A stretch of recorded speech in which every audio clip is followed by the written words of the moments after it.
قل هذه سبيلي أدعو إلى الله على بصيرة أنا ومن اتبعني. Bismillahirrahmanirrahim. Assalamualaikum warahmatullahi wabarakatuh. Kita menyikapi fenomena di era yang modern seperti ini, anak-anak kita, generasi kita kan kalau dari medsos ya. Dalam pandangan syariah itu pemanfaatan medsos itu gimana antara manfaat dan mudaratnya?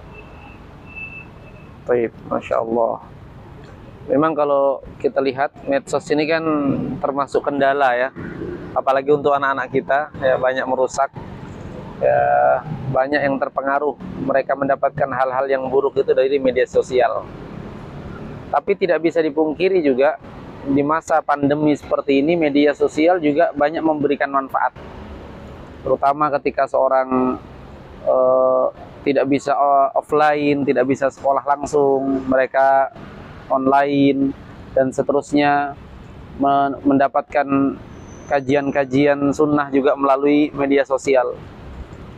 Oleh sebab itulah ketika seorang bermedia sosial itu yang terpenting adalah bagaimana dia sesuai dengan jalur-jalur syar'i. Karena media sosial itu kan hanya wasilah, perantara. Apakah kita gunakan untuk kebaikan atau kejelekan? Kalau dalam hukum atau usul dalam fikih ya, itu ada kalimat yang berbunyi al-wasail laha ahkamul maqasid. Wasilah itu hukumnya sama dengan maksud. Jadi kalau kita beli HP, maksudnya tujuannya hanya untuk perkara-perkara yang tidak baik, perkara-perkara yang sia-sia, maka hukumnya sama, yaitu haram, perkara yang dilarang dalam syariat. Tapi kalau tujuan kita untuk perkara yang baik, beli HP untuk digunakan dalam kebaikan, maka hukumnya sama. Untuk apa kita membeli tersebut? Untuk apa kita menggunakan media sosial tersebut? Dan diantara nasihat ulama kita sekarang, jangan kalah dengan orang-orang kafir. Orang-orang kafir menggunakan media sosial untuk menyebarkan kekafiran mereka, kesesatan mereka. Maka harusnya kaum muslimin menggunakan sarana ini untuk kebaikan. Ya, kata Nabi SAW, min husni islamil mar'i tarkuhu ma la ya'ni.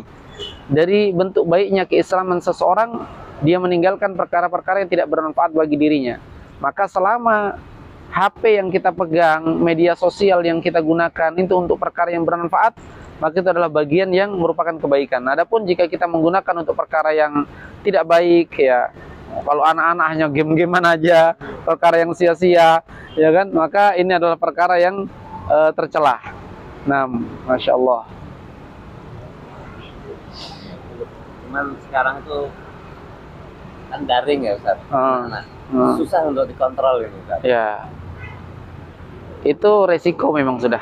Jadi sebagai orang tua kita semaksimal mungkin untuk membantu pihak sekolah juga, karena pihak sekolah juga tidak bisa maksimal kalau bukan karena bantuan orang tua, ya kan, memanfaatkan dengan sebaik-baiknya, mengontrol anak kita. Kadang anak kita itu kalau absen, habis absen sudah main-main, ditinggal, nggak dinyalakan zoomnya kan, apa seterusnya, dan itu bagian dari hal yang harusnya kita perhatikan anak-anak itu. Makanya seorang muslim itu memiliki i'tina, memiliki perhatian terhadap anaknya, dan itu bagian dari bentuk pendidikan terhadap anak kita, yang ketika Allah Subhanahu wa taala berfirman, ya ayyuhalladzina amanu qu anfusakum wa ahlikum nara, wahai orang-orang yang beriman, jagalah diri kalian dan keluarga kalian dari api neraka. Kata Ali bin Abi Thalib, allimuhum adibuhum, ajari mereka dan ajari mereka adab. Itu kan bagian dari adab.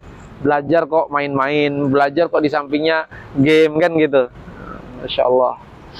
Jadi lebih ekstra kita ya. Ya, lebih fokus lah. Jangan dibiarkan anak-anak di depan HP-nya, kemudian kita juga sibuk dengan perkara lain. Akhirnya mereka sebenarnya tidak fokus dengan pelajarannya. Nah, memang ada sebagian anak itu punya dunianya sendiri, Pak. Jadi mereka itu seakan-akan bahkan saking lengketnya dengan HP itu tidak respect lagi dengan lingkungan, dengan orang tua begitu kan. Dipanggil nggak denger gitu ya. Dengar, ya. Kadang kita sebagai orang tua ya tentu kita batasi penggunaan HP atau medsos. Memang harus dibatasi, ya memang harus dibatasi. diberikan jatah kepada mereka untuk pegang HP, hanya untuk belajar. Kalaupun mereka perlu untuk main-main dengan perkara yang tidak terlarang, boleh, tapi tetap diawasi. Diakui atau tidak diakui, di medsos itu kan banyak maksiat. Mereka melihat perkara yang baik, ada iklannya maksiat, ya, menampakkan aurat. Maka yang seperti ini dijaga anak-anak kita dari perkara-perkara tersebut. Nah,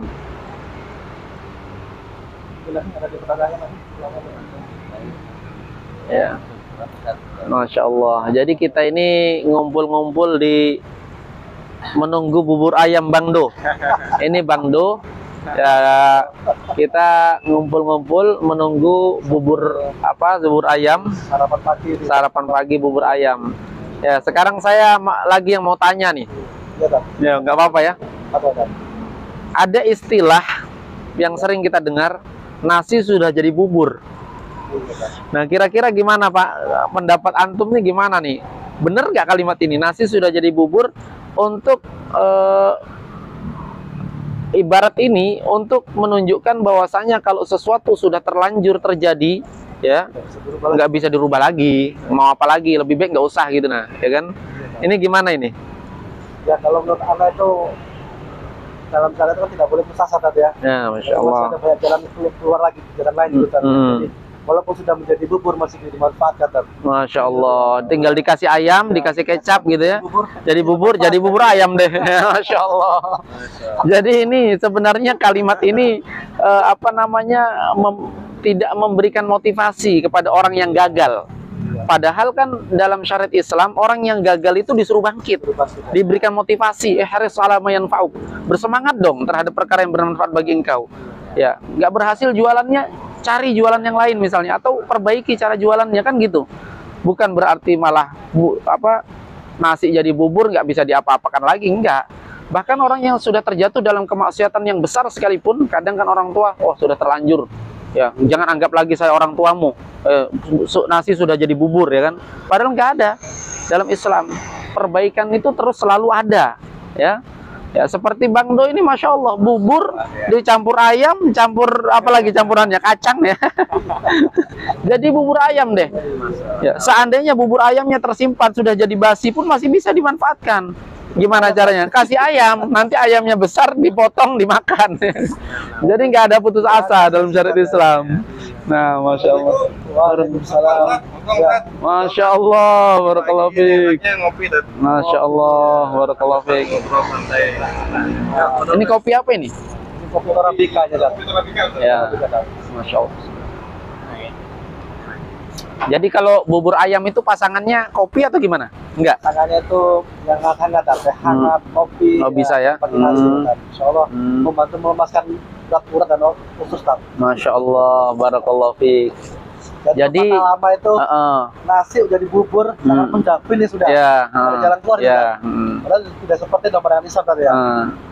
Masih ada harapan. Demikian pula tentang bubur, ya kalau kita berbicara masalah bubur, ini biasanya kalau dulu bubur itu identik dengan untuk orang sakit.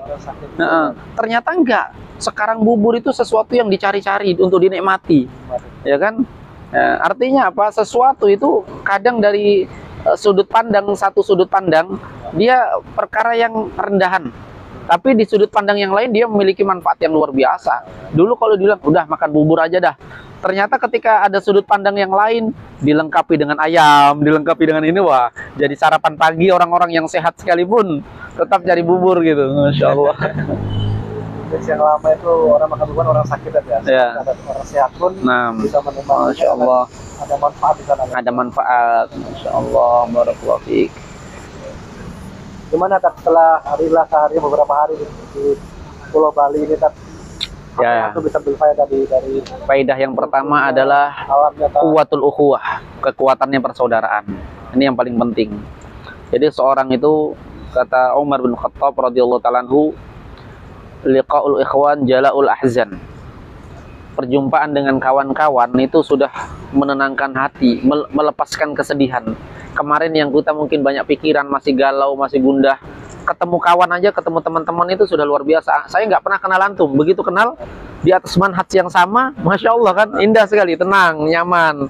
Ya bukan di atas bubur loh, ya kan? Di atas manhaj yang lurus. Bubur ini kan cuma ini aja, apa namanya, sampingan apa untuk teman ngobrol kan, ya, masya Allah. Hangat aja kan. Ya.